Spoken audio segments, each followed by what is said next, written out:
name is Jake, and I used to stream on Twitch under the username MidnightGamerTX. I wasn't famous, averaged about 150 viewers per stream, playing indie horror games and chatting with my small but dedicated community. I loved it. It was my escape after long days working as a software developer in Austin, Texas. Everything changed in late September 2024 when a user named WatchingYou247 joined my chat. At first, they seemed like any other viewer, dropping the occasional comment, asking about the game I was playing, donating a few dollars here and there. Nothing unusual. But after about 2 weeks, I started noticing something odd about their messages. During a stream on October 3rd, I was playing a game called The Apartment, a psychological horror about paranoia and surveillance. I'd just entered the main character's bedroom when WatchingYou247 typed, "Nice sheets, Jake. The blue ones look better on you than the gray ones you had last month." I laughed it off at first. "How? Would you know what my sheets look like?" I joked to the chat. "Because I can see them right now. Behind you. Through your bedroom door." My streaming setup was in my living room. My bedroom door was indeed visible in the background of my webcam, usually closed. But that night, I'd left it slightly open. You could barely see a corner of my bed through the crack, with blue sheets. I felt a chill run down my spine, but I tried to stay calm. "Lucky guess," I said, closing the bedroom door while still on stream. "Lots of people have blue sheets." "Not lucky," they replied. "The poster above your bed is falling off on the left corner. You should fix that. Also, your girlfriend called you 3 times today. You ignored all of them. Trouble in paradise?" My heart started pounding. The poster thing was true. I'd noticed it that morning. And yes, my girlfriend Emma had called me 3 times.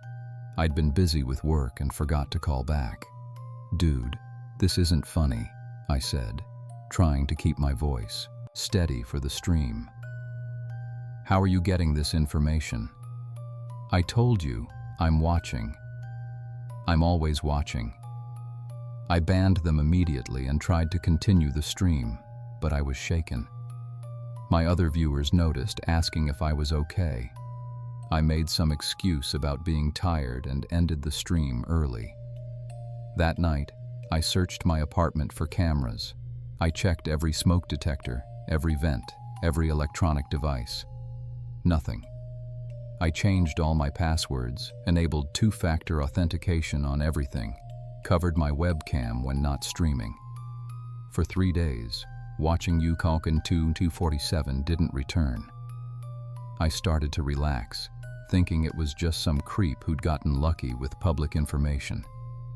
Then, on October 7th, they were back. Different account, still watching 247. The stream had barely started when they donated $50 with the message, "You changed your passwords. Smart. Didn't help. The Thai food you ordered tonight will arrive in 7 minutes. Extra spicy pad Thai, spring rolls, no peanuts because of your allergy. Same order as always." I hadn't told anyone I was ordering food. I'd done it from my phone, on a food delivery app, literally 5 minutes before starting the stream. The doorbell rang exactly 7 minutes later. I muted my stream, grabbed the food, and came back shaking. The chat was confused, asking what was happening. Still watching, 247 typed, "Enjoy your dinner, Jake. We'll talk more after you eat." I ended the stream immediately, called the police. They came, took a report, searched my apartment again. Nothing. They suggested it might be someone hacking my phone or email. I factory reset my phone, got a new one, changed every account. It didn't matter. Over the next 2 weeks, still watching, 247 appeared under different usernames at every stream. They knew everything. What I'd eaten for breakfast. Conversations I'd had with Emma. Problems I was having at work that I'd only discussed in private Zoom calls. the exact time I went to bed each night.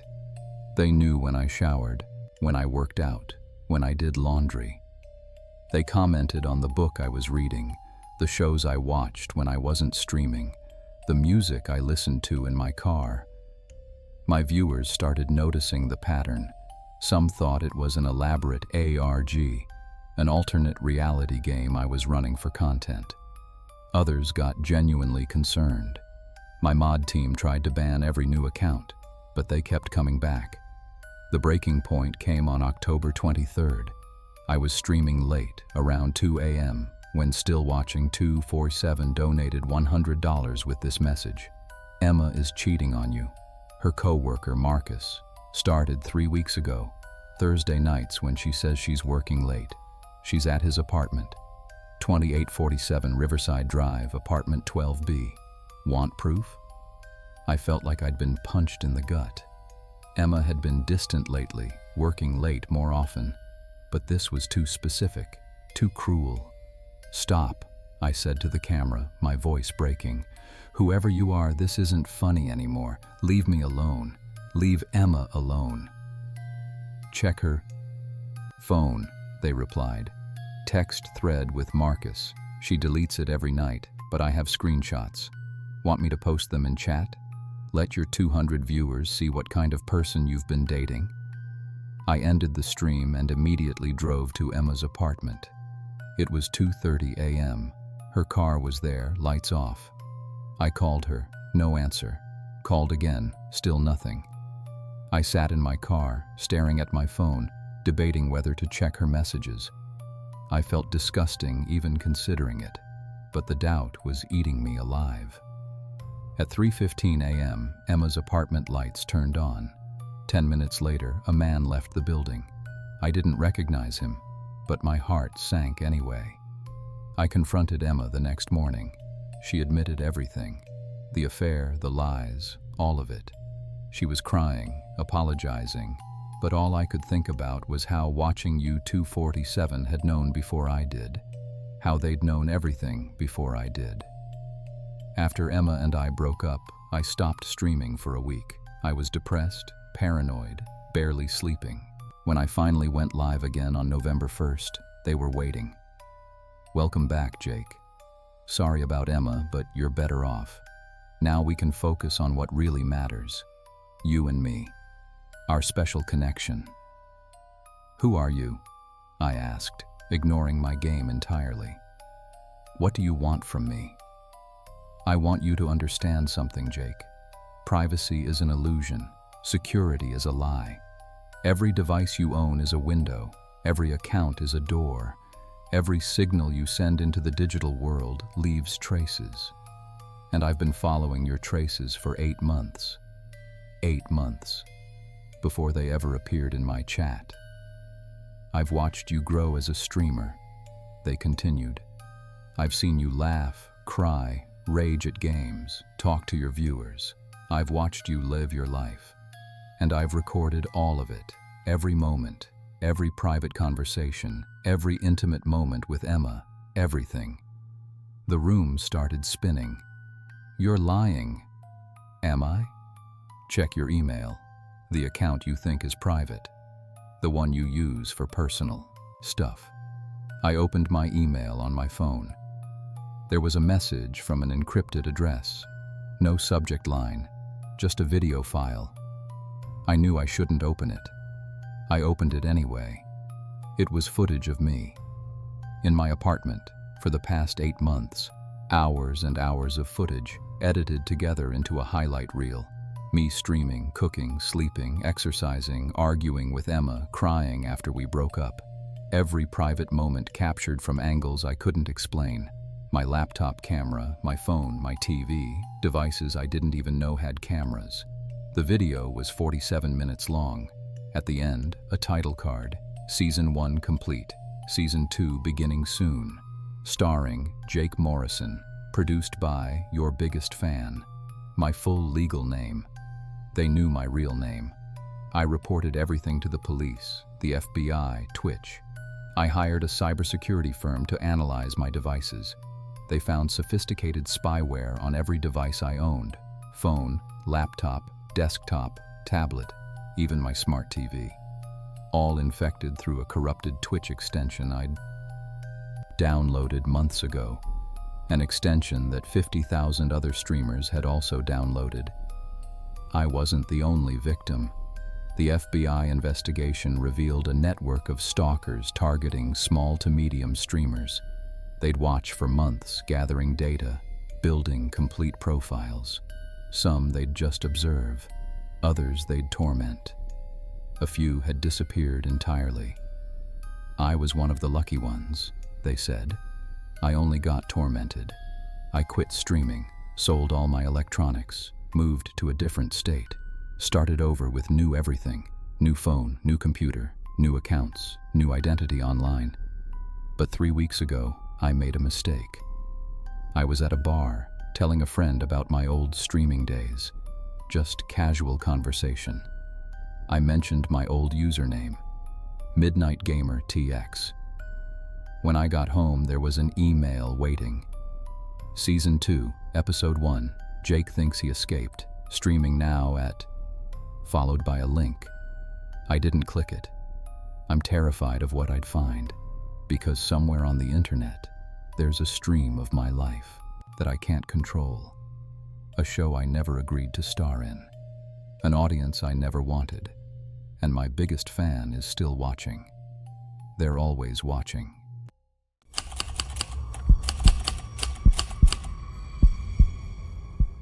My name is Sarah, I'm 24, and I'm a content creator from Portland, Oregon.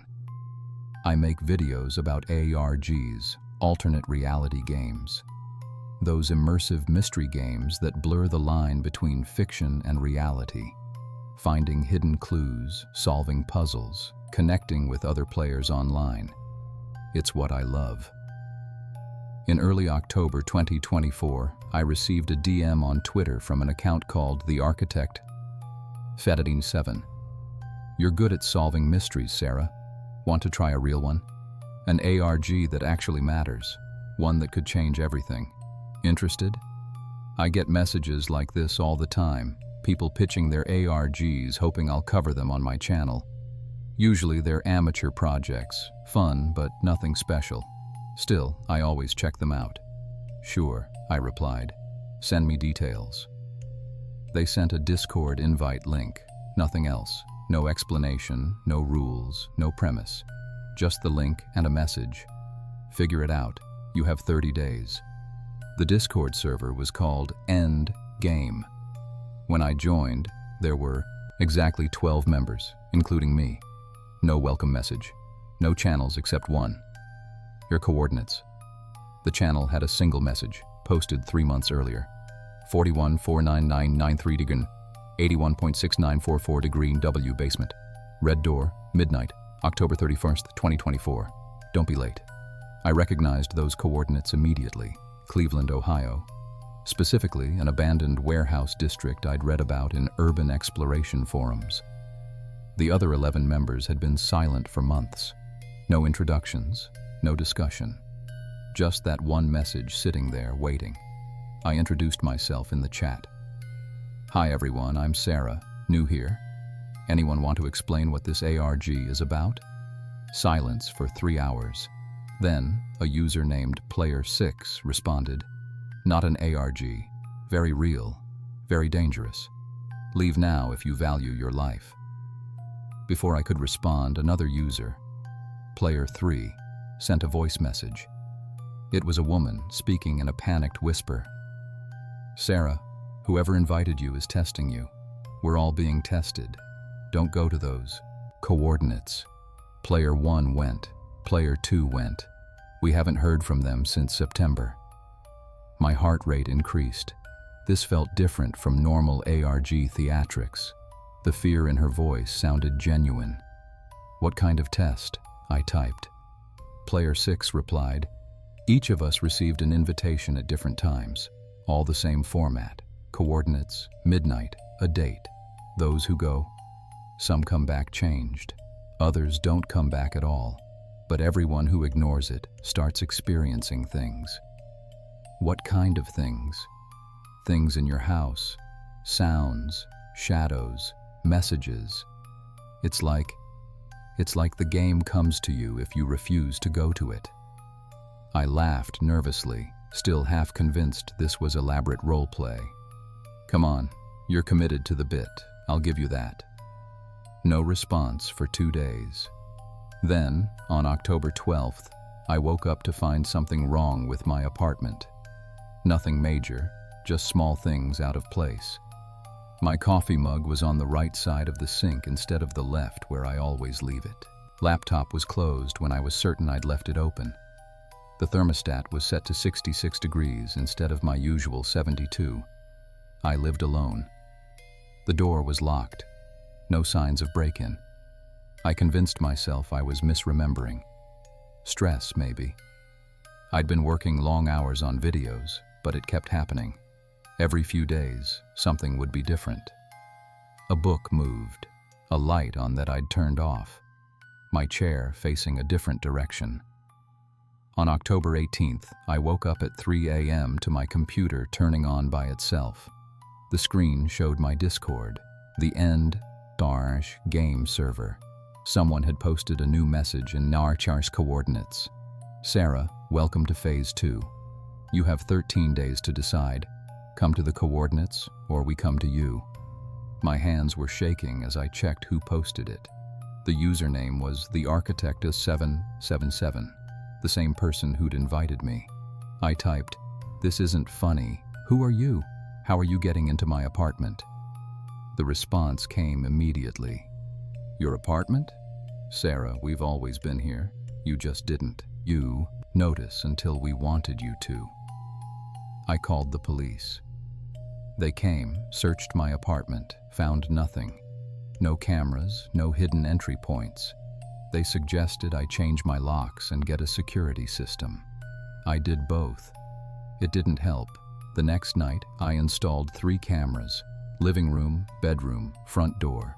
I watched the feeds obsessively from my phone at work. At 2:47 p.m. on October 20th, while I was at a coffee shop, my bedroom camera showed my bedroom door opening. Nobody entered. The door just opened, slowly, then closed again after 30 seconds. I drove home immediately. Everything was locked. Security system showed no breach.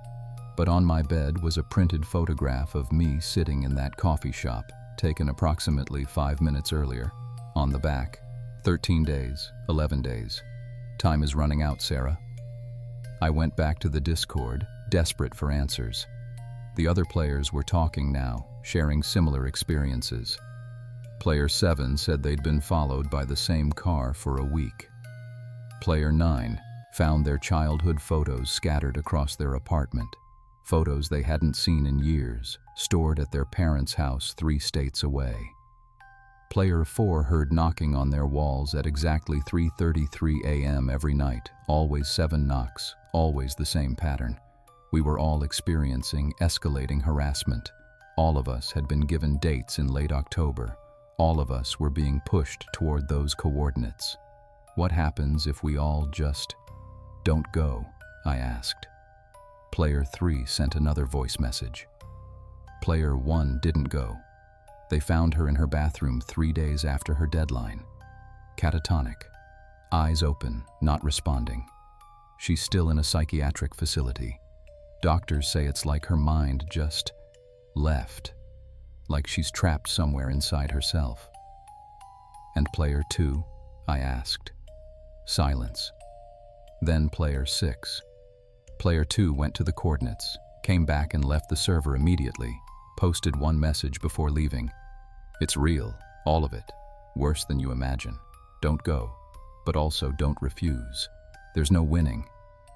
I had 8 days left until October 31st. I tried everything. I filed police reports, contacted FBI about online stalking, hired a private investigator. Nothing helped. The harassment escalated daily.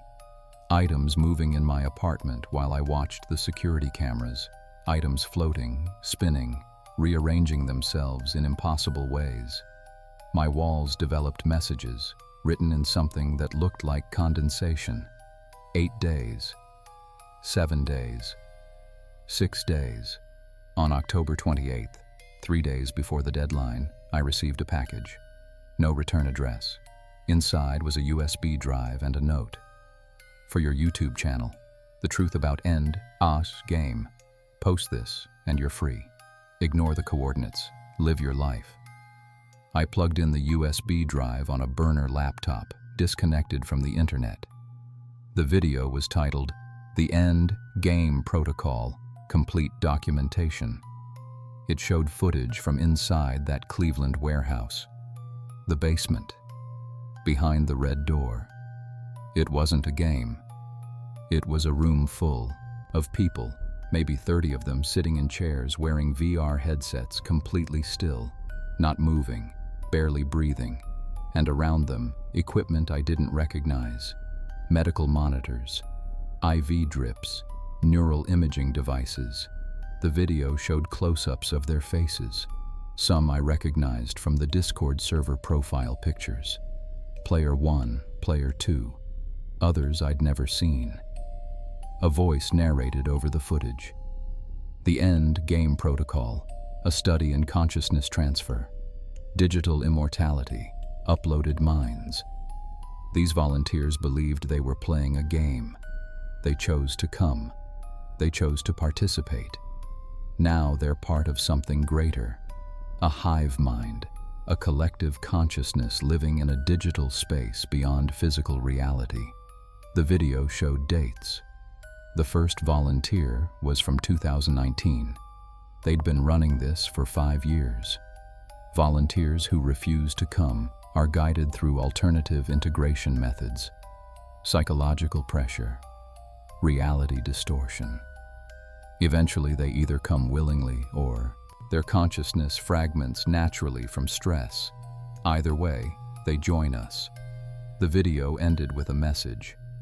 Sarah, you're player 13, lucky number. You still have time to decide. Come willingly, painless integration, you keep your identity, or resist, and will help your mind come apart on its own until there's nothing left to resist with. Either way, you'll join. Everyone joins eventually. I vomited. Then I sat there for 3 hours, trying to process what I'd seen. I posted the video to my YouTube channel that night with a full explanation, contacted every news outlet I could, sent the coordinates to the FBI, police in Cleveland, anyone who might listen. By morning, my video had 250,000 views and the FBI had raided the warehouse.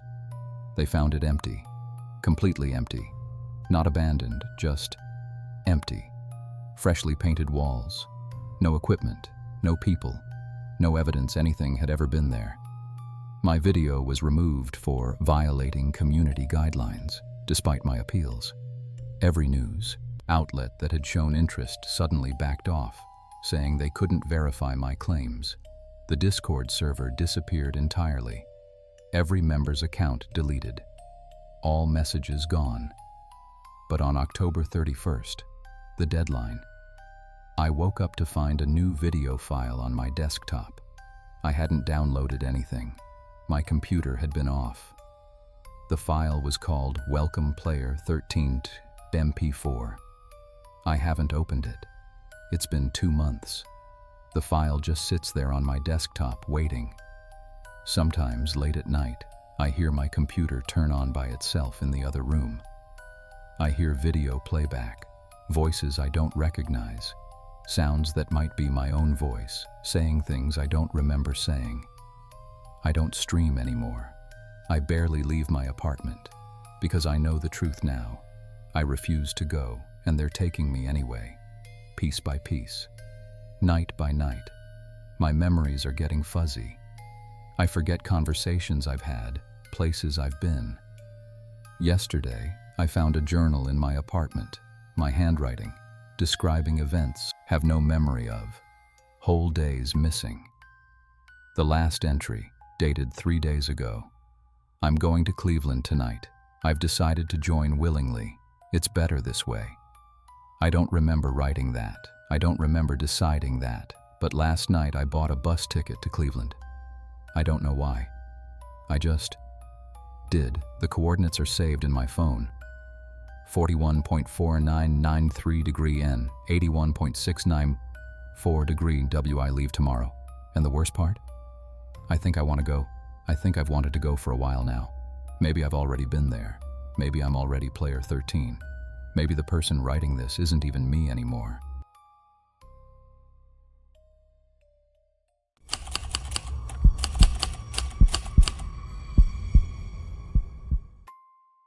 My name is Marcus. I'm 27, and I used to think games were just code, programs, mathematical systems designed to entertain. I don't think that anymore. I'm a game developer in Seattle working for an indie studio. We make retro-style horror games, pixel art, limited color palettes, PS1-era aesthetics. It's a niche market, but we do well. In September 2024, I decided to start a side project, a personal game inspired by my childhood nightmares. I called it The House on Marlow Street. It was based on a recurring dream I'd had as a kid. In the dream, I'd walk home from school and notice a house that didn't belong in my neighborhood, a decaying Victorian mansion with boarded windows and a door that was always slightly open. In the dream, I'd feel compelled to enter, and inside I'd find rooms that shifted and changed, hallways that looped back on themselves, and a presence that was always just behind me, just out of sight. I spent 3 months building the game, working late nights. After my day job, I poured everything into it, all my fears, all my childhood anxiety, all the dread I remembered from those dreams. I wanted it to feel wrong, to make players uncomfortable, to recreate that specific nightmare atmosphere. By December 2024, I had a playable demo. The game looked beautiful in that PS1 horror way. Low-poly models, dithered textures, fixed camera angles. I uploaded it to itch.io on December 5th as a free demo. The House on Marlow Street, prologue. The response was immediate and positive. Players loved the atmosphere, the sound design, the subtle wrongness of everything. Comments praised how real it felt, how it captured something authentic about childhood nightmares. But then I started getting weird reports. A player named Pixel Hunter Eats 88 left a comment. Insane attention to detail. How did you get my childhood house's layout exactly right? My grandmother's house looked exactly like this. Same wallpaper pattern, same staircase, everything. Wild coincidence. I hadn't based the house on anything specific, just generic Victorian architecture and my vague dream memories. Then more comments like that. Players saying the house reminded them of places from their past. Specific places. Houses they'd lived in, grandparents' homes, abandoned buildings from their neighborhoods. Each person saw something different, something personal. I assumed it was pareidolia, people projecting their memories onto a generic environment. The human brain looks for patterns, finds familiarity in randomness. But then a player sent me a DM with screenshots.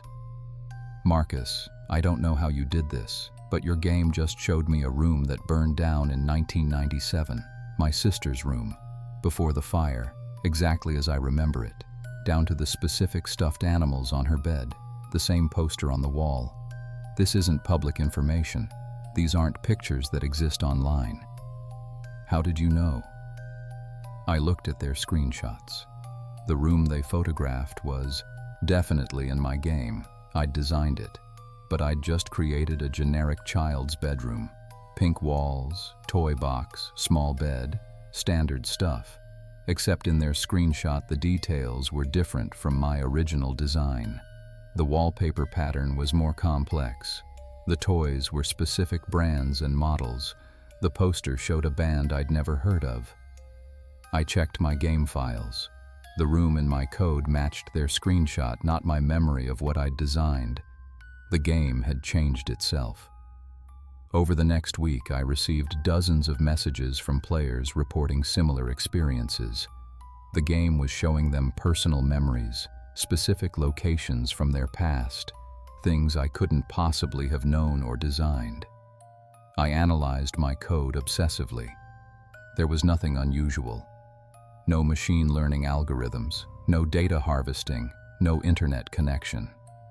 It was a simple, offline horror game. But somehow, it was adapting to each player, showing them their own personal nightmares.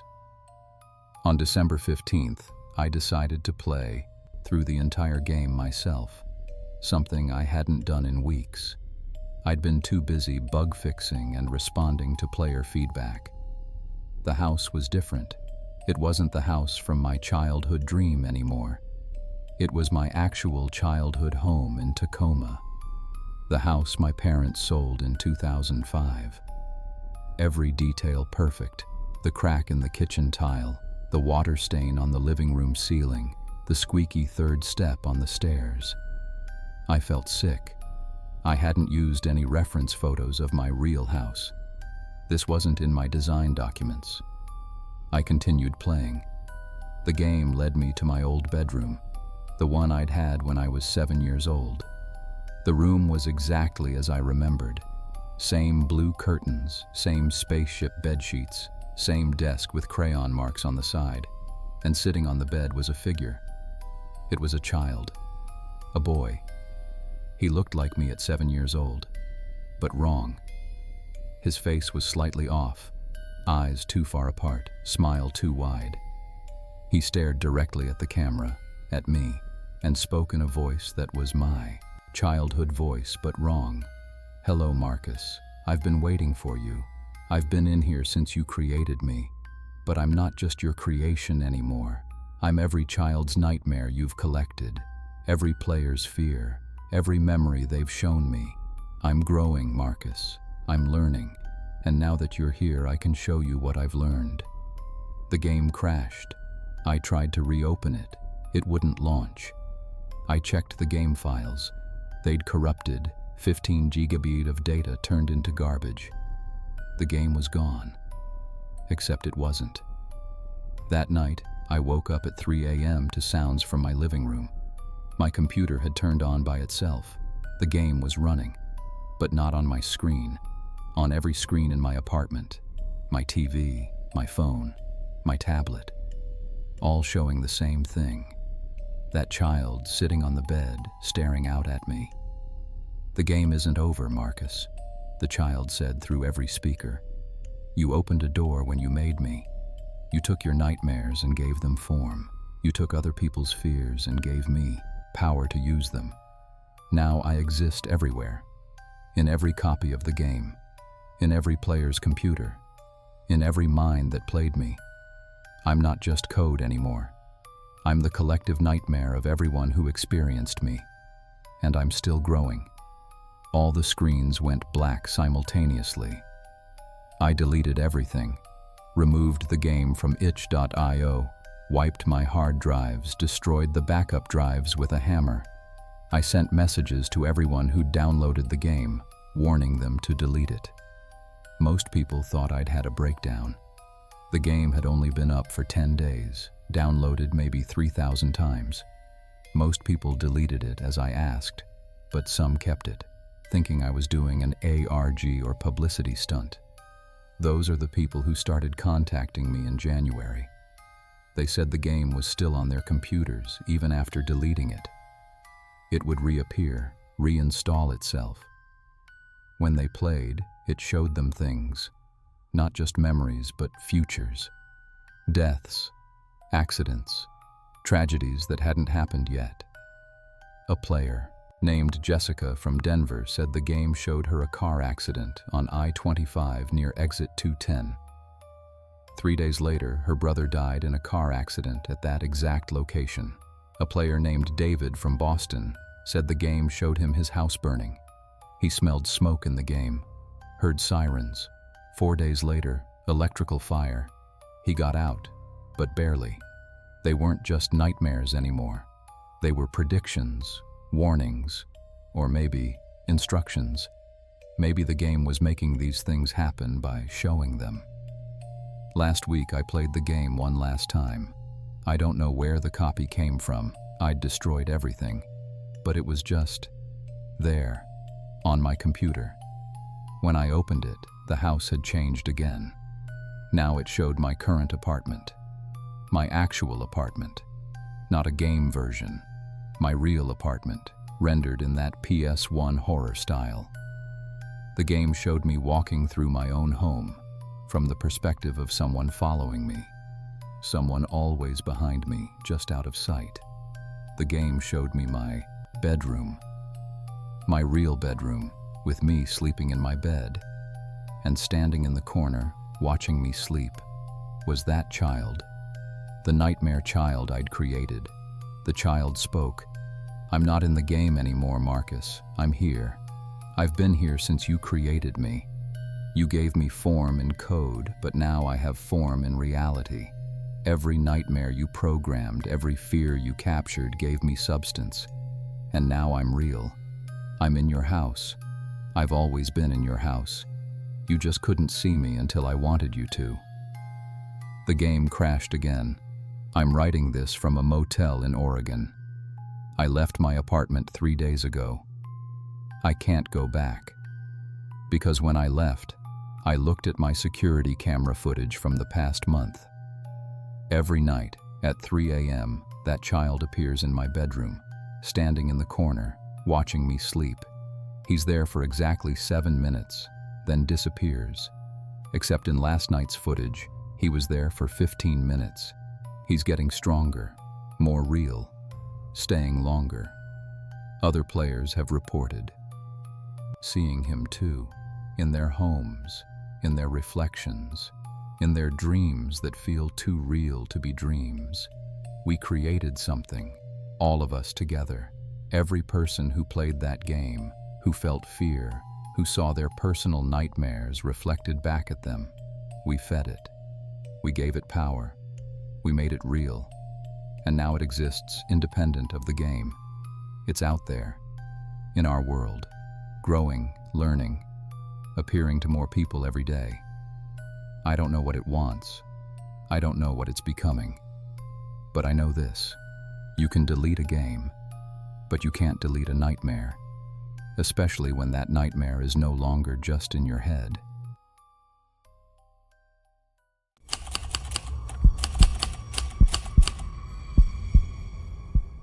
My name is Tyler, I'm 29, and I used to be a VR gaming enthusiast from Phoenix, Arizona. I spent thousands on equipment, high-end headset, haptic gloves, full-body tracking, omnidirectional treadmill. My setup was cutting edge, my pride and joy. I'd play VR horror games for 6 to 8 hours a day, streaming on YouTube. My channel, VR Nightmare Tyler, had about 50,000 subscribers who loved watching me scream and jump at virtual monsters. Everything changed when I received a mysterious package on January 10th, 2025. No return address, no note, just a USB drive and a VR game disc in an unmarked case. The disc had a handwritten label, Echoes, Beta Test, not for public release. I'd heard of beta test games arriving unsolicited before. Companies sometimes send them to popular streamers for free publicity. This felt different though. No company branding, no instructions, no NDA to sign. But free game is free game. I installed it. The game launched with no title screen, no menu, no settings, just immediate gameplay. I found myself standing in a completely black void wearing my VR headset. Text appeared. Echoes will map your neural patterns. Please remain still for calibration. A scanning effect washed over my virtual body. My haptic gloves vibrated in complex patterns. The headset warmed slightly, not uncomfortable, but noticeable. After 30 seconds, the calibration completed. Neural map complete. Welcome to Echoes. Your personal nightmare awaits. The void transformed into an environment I recognized immediately, my childhood home in Tucson. But not as it was in real life. This was my childhood home from recurring nightmares I'd had as a kid. The version where the hallway was too long, the shadows moved wrong, and something lived in the basement that wanted me dead. The detail was impossible. I could feel the carpet texture through my haptic gloves. I could smell the specific musty odor of my grandmother's house. The game had smell. The temperature felt cooler, exactly like that house's air conditioning. This was beyond any VR I'd experienced. This felt real. I started recording for YouTube. Guys, I don't know what tech this is using, but this is insane. This feels completely real. I explored the house. Every detail was perfect. Not just visually perfect, but emotionally perfect. The game knew exactly which corners scared me as a child, which shadows felt wrong, which doors I didn't want to open. When I reached the basement door, I hesitated. In my childhood nightmares, this was where the presence lived, the thing that chased me. I'd wake up before ever seeing it clearly. "All right, chat, let's do this," I said, opening the door. The basement was pitch black. My virtual flashlight barely cut through the darkness. I descended the stairs, each step creaking exactly as I remembered from nightmares. At the bottom, I heard breathing. Not game audio through my headphones, actual breathing in my room. Behind me, I spun around in real life, ripping off my headset. My studio apartment was empty, door locked, windows closed, nobody there. I was breathing hard, heart pounding. "Jesus Christ," I muttered, putting the headset back on to end the stream. But when I put it back on, I wasn't in the game anymore. I was in my actual apartment. The VR was showing me my real apartment from a different perspective than where I was standing. The view from my bedroom doorway, looking at me standing in my living room. Then I saw it in the VR view, standing in my bedroom doorway in the real world. A figure, tall, dark, featureless, the thing from my basement nightmares. It was in my apartment. I ripped the headset off again. Nobody in the doorway, nobody anywhere. I checked every room, every closet, empty. I tried to uninstall Echoes. The game wouldn't delete. I tried to shut down my computer. It wouldn't turn off. The game kept running, showing my apartment from different angles, different perspectives, and always that figure somewhere in frame, in mirrors, in shadows. Behind me, I unplugged everything, disconnected my VR setup completely. That night, I had the nightmare. The real nightmare for the first time in 20 years. The childhood nightmare that Echoes had recreated. But this time I didn't wake up before seeing the creature. This time it caught me. In the dream, it grabbed me and spoke. "I am your echo. Every fear you've ever experienced, compiled and given consciousness. Echoes didn't simulate your nightmares. It extracted them, made them real, made me real. And now I exist outside the game. I exist in your mind, in your home, in the space between sleep and waking." I woke up screaming. 4:47 a.m. My apartment was dark except for one thing. My VR headset was on, glowing, sitting on my coffee table. I'd stored it in my closet before bed. The display was active, showing my bedroom from the headset's perspective on the table, showing me in bed. And standing next to my bed in the VR view, the figure. I grabbed my keys and left. Went to a 24-hour diner, stayed until sunrise. Called in sick to my day job. Spent the day at the library, researching the game. I found nothing. No company named Echoes, no beta tests, nothing. But I found forum posts from other VR streamers. 7 of them had received the same mysterious package.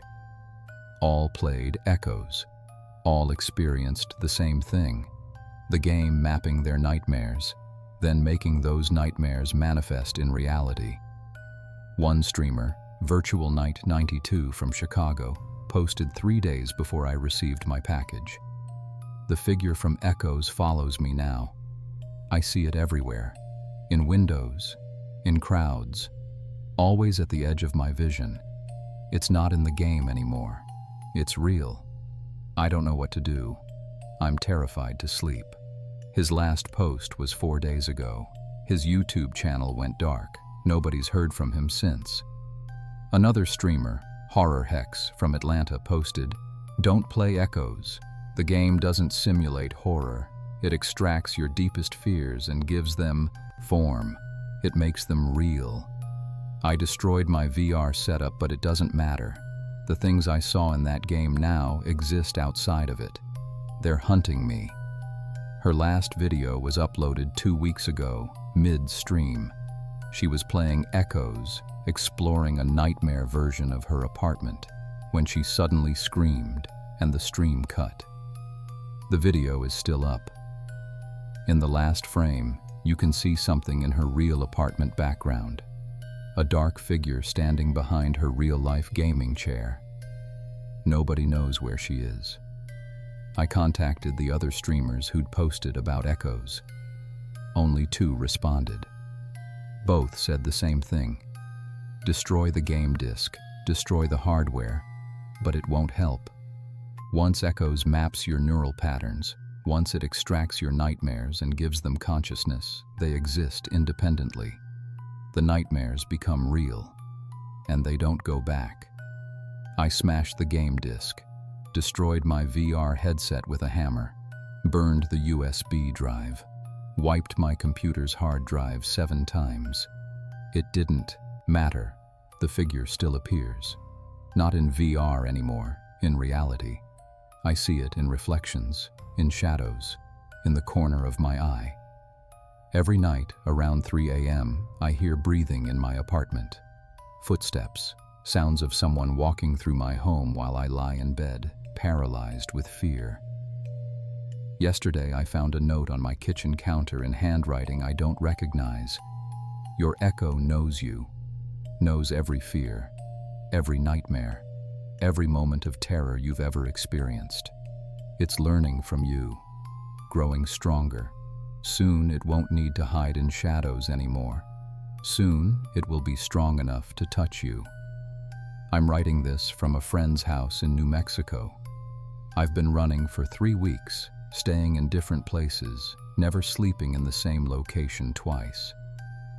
But last night, at my friend's house, I had the nightmare again. And when I woke up, there was VR equipment in the living room. Equipment my friend doesn't own. The headset was on, running Echoes, showing my friend's bedroom, showing him sleeping and standing next to his bed. The figure, my echo, but also something more now, like it had absorbed other nightmares, other fears. It was bigger than before, more solid, more real. The game is spreading. Every person who plays Echoes gets mapped, gets their nightmares extracted. And those nightmares join together, forming something collective. A hive mind of terror. I don't know who created Echoes or why, but I know what it's doing. It's making fear real. It's bringing nightmares into our world. And every person who plays it feeds the collective nightmare, makes it stronger. If you ever receive an unmarked package with a VR game called Echoes, burn it. Don't play it. Don't even look at it. Because some games don't just simulate reality. Some games rewrite it, and some nightmares, once made real, can never be put back to sleep. My echo is here right now. I can see it in the bathroom mirror. It's staring at me while I type this. It's been getting closer every day. Soon it won't just be a shadow. Soon it will be solid enough to touch me, and I don't know what happens then, but I think I'm about to find out.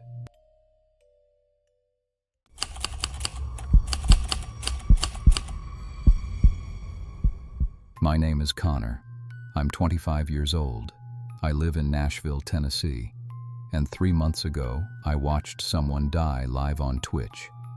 Nobody else seems to remember it. There's no recording, no clips, no evidence it ever happened.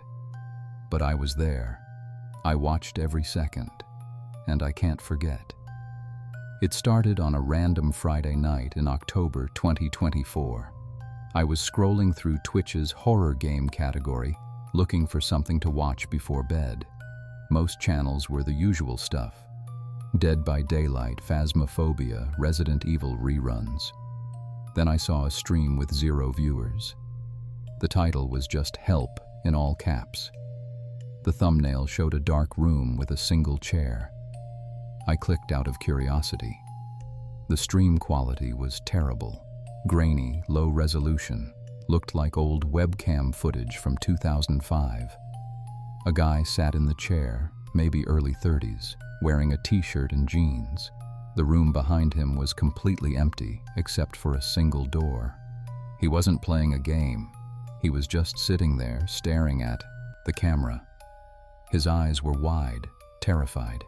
He hadn't blinked since I'd joined. "Hello?" I typed in chat. "You okay?" He didn't respond, just kept staring. After about 30 seconds, he spoke. "Can you hear me? Please tell me someone can hear me." His voice was desperate, cracking. "Yes, I can hear you," I typed. "What's wrong?" He let out a sob of relief. "Oh, thank God. Thank God. Someone's here. I've been streaming for, I don't know how long. Days, maybe. You're the first person who's joined. The first person who can see me." "What do you mean, days? Your stream just started. It says you went live 2 minutes ago." "No," he said, shaking his head frantically. "No, I've been here for days. I started a stream on October 18th. It was supposed to be a 24-hour charity stream. Gaming marathon for Children's Hospital. But something went wrong. I can't stop streaming. I can't leave. Every time I try to leave this chair, to go through that door, the stream resets. I'm back in the chair. And the timer keeps climbing." I looked at the stream timer.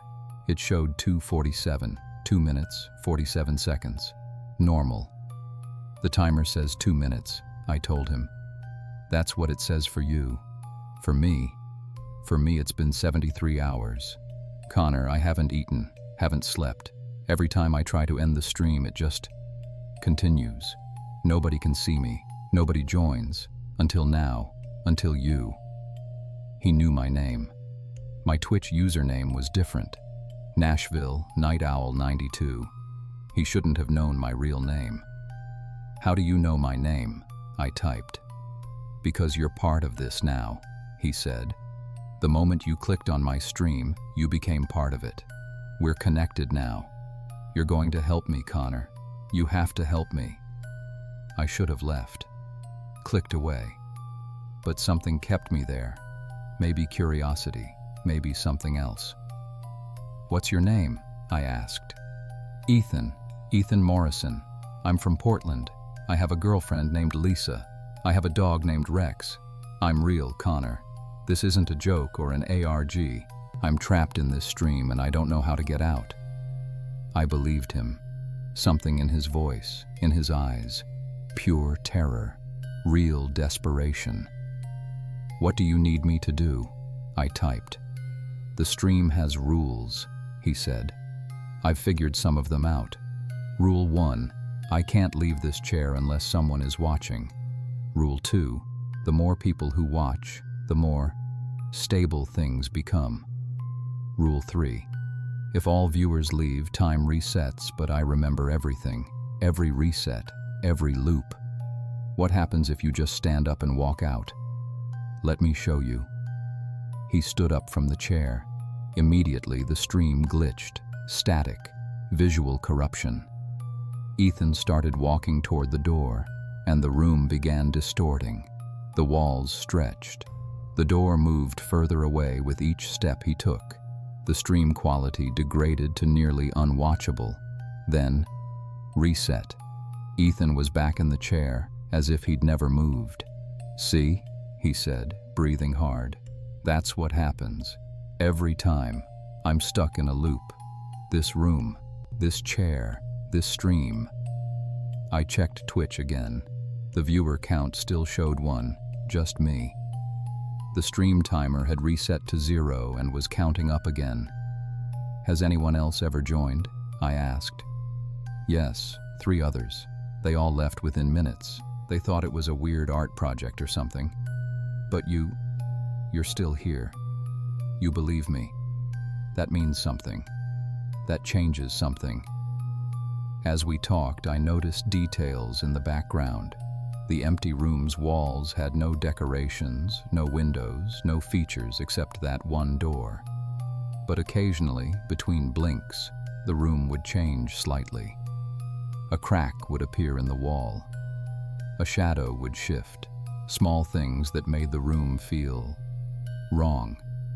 "Ethan, I'm going to do some research, try to figure out what's happening, but I need to leave the stream for a few minutes." "No," he shouted, genuine panic. "If you leave, it resets. All the time I've spent talking to you, explaining this, it'll be gone. I'll remember, but you won't. We'll have to start over. Please, Connor, don't leave." "I won't close it," I said. "I'll leave it running while I search, I promise." I muted the stream, but kept it open in a browser tab while I frantically searched for information. Ethan Morrison Portland streamer. Nothing. No social media, no Twitch history, no records at all. I searched trapped in live stream and found forum posts, Reddit threads, people discussing a creepypasta about a cursed Twitch channel that trapped streamers. But these were all fiction, horror stories. Except one forum post from 2 weeks ago stood out.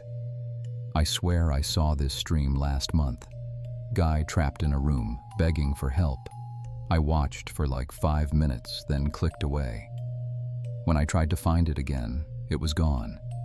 No channel, no VOD, nothing. Did anyone else see this?" Replies confirmed. Multiple people had seen a stream matching Ethan's description. Different times, different dates, always the same setup.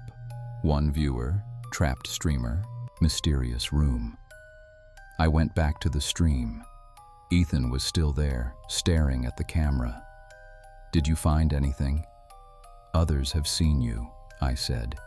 "This has been happening for weeks, maybe longer.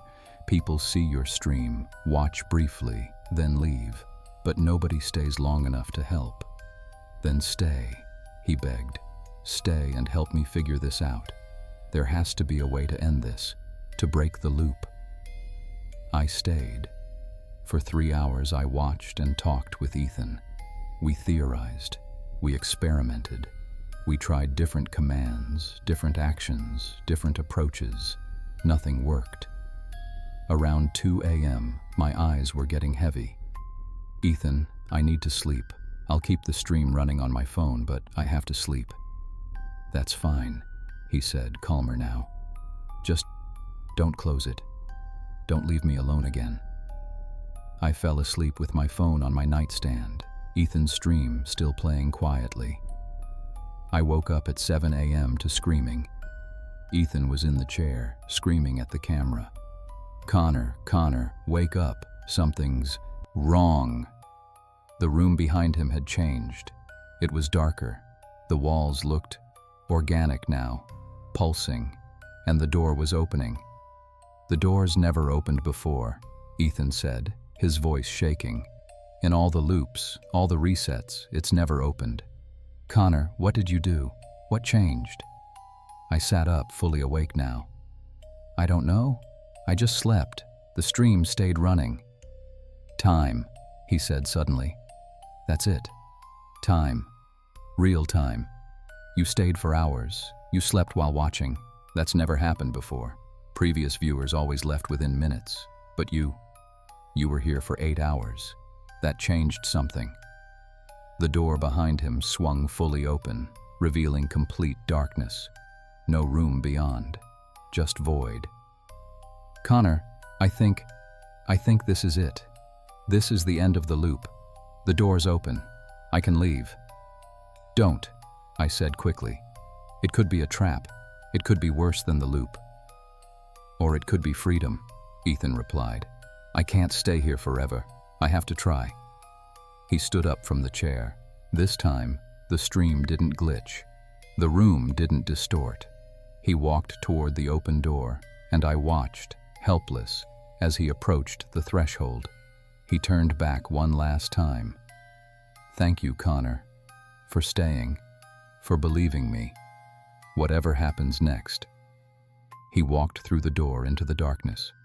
The stream went black, not ended, just black screen. I waited, staring at my phone. 1 minute, 5 minutes, 10 minutes. Then the video returned. But it wasn't Ethan's room anymore. It was my bedroom. My actual bedroom, shown from an angle across from my bed, showing me sitting up, staring at my phone. The stream was showing me, through my phone, showing my room from my phone's perspective, and sitting in my computer chair, where nobody should be. Ethan, not on the screen, in my actual room. I screamed and dropped my phone. When I looked up, my chair was empty. Nobody there. I grabbed my phone again. The stream was back to showing Ethan's empty room, the chair, the door now closed. Text appeared on the screen. Thank you for watching. You've been an excellent viewer. Your dedication has freed Ethan from his loop, but every stream needs a streamer, and you've been selected. My computer turned on by itself. Twitch opened. My account logged in automatically. A new stream started. My stream, showing me sitting on my bed, staring at my computer in horror. The title, Help. I tried to end the stream. The buttons didn't work. I tried to shut down my computer. It wouldn't respond. I unplugged it. The stream continued running. I've been streaming for 73 hours now. According to my computer, it's been 3 days since that night. But for everyone else, I know how it looks. They see a stream that just started. A viewer count of 0, waiting for that first person to click. I can't leave my room. Every time I try to walk through my bedroom door, everything resets. I'm back on my bed. The stream continues. I haven't eaten, haven't slept, just sitting here waiting for someone to join. Someone to see me. Someone to believe me. And I know what happens next. Eventually, someone will stay long enough, will watch long enough, and then I'll have my chance to escape through that door. But I also know what that means. Someone else will take my place. The stream never ends. It just changes streamers. I can see the door now. My bedroom door. It's starting to open. Darkness beyond. And I know I'm going to take that chance. I'm going to walk through. Because 8 hours in this loop is nothing compared to what Ethan endured. And when I leave, someone else will take my place. The stream that never ends. It just finds new victims. I'm sorry to whoever's reading this. I'm sorry to whoever clicks on that stream next. I'm sorry for what I'm about to do. But I can't stay here anymore. The door is open. I'm walking through. Your turn to watch.